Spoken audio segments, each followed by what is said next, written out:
മഹാരാഷ്ട്ര നിയമസഭാ തെരഞ്ഞെടുപ്പിലെ വോട്ട് കണക്കിൽ പൊരുത്തക്കേടെന്ന് ഓൺലൈൻ മാധ്യമം ദ വയറിന്റെ റിപ്പോർട്ട്. പോൾ ചെയ്ത വോട്ടുകളും എണ്ണിയ വോട്ടുകളും തമ്മിൽ പൊരുത്തക്കേടുണ്ടെന്നാണ് റിപ്പോർട്ടിൽ പറയുന്നത്.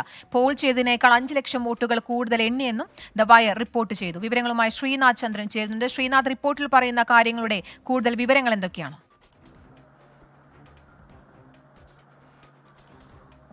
കീർത്തന, നേരത്തെ തന്നെ പ്രതിപക്ഷം ഈ തെരഞ്ഞെടുപ്പുമായി ബന്ധപ്പെട്ട് വലിയ ആരോപണങ്ങൾ ഉന്നയിക്കുന്നുണ്ട്. 6 പതിറ്റാണ്ടിന് ശേഷം സംസ്ഥാനത്ത് ഒരു പ്രതിപക്ഷ നേതാവ് പോലും ഇല്ലാത്ത ഒരു സാഹചര്യത്തിലേക്ക് പ്രതിപക്ഷം വീണുപോകാനുള്ള കാരണം അത് തെരഞ്ഞെടുപ്പിലെ അട്ടിമറിയാണ് എന്നവർ ആരോപിക്കുന്നു.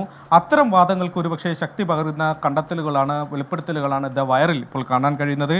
സംസ്ഥാനത്ത് 66.05% പോളിംഗാണ് രേഖപ്പെടുത്തിയത്. അതായത് 6,40,00,000 വോട്ടർമാർ വോട്ട് രേഖപ്പെടുത്തി.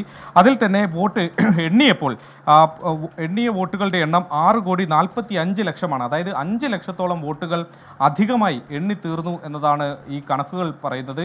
അങ്ങനെയെങ്കിൽ എങ്ങനെ ഇത്രയും വലിയൊരു അന്തരം ഈ കണക്കുകളിൽ വന്നു എന്ന ചോദ്യമാണ് ദ വയർ ചോദിക്കുന്നത്. അതിനോടിപ്പോൾ തെരഞ്ഞെടുപ്പ് കമ്മീഷന്റെ ഭാഗത്ത് നിന്ന് ഒരു പ്രതികരണം വന്നിട്ടില്ല. പല മണ്ഡലങ്ങളിലും പോൾ ചെയ്ത വോട്ടിനേക്കാൾ കൂടുതൽ എണ്ണിയിട്ടുണ്ട്. എന്നാൽ ചില മണ്ഡലങ്ങളിൽ അതിൽ കുറവും കാണുന്നുണ്ട്. ഇത്തരം ഒരു അന്തരം സാധാരണ ഇങ്ങനെയൊരു വോട്ടിംഗ് മെഷീൻ ഉപയോഗിച്ച് ചെയ്യുമ്പോൾ എങ്ങനെയാണ് വരുന്നത് എന്ന ചോദ്യമാണ് അവർ മുന്നോട്ട് വെക്കുന്നത്. ഏതായാലും പ്രതിപക്ഷം ഇക്കാര്യത്തിൽ ഈ ഒരു കണ്ടെത്തൽ കൂടി തങ്ങളുടെ വാദങ്ങളിൽ ഇനി ഉന്നയിക്കാനുള്ള സാധ്യതയുണ്ട്. നേരത്തെ തന്നെ നാന്ദേഡിൽ ഈ തെരഞ്ഞെടുപ്പിനോടൊപ്പം, നിയമസഭാ തെരഞ്ഞെടുപ്പിനോടൊപ്പം തന്നെ ലോക്സഭാ ഉപതെരഞ്ഞെടുപ്പ് കൂടി നടന്നിരുന്നു.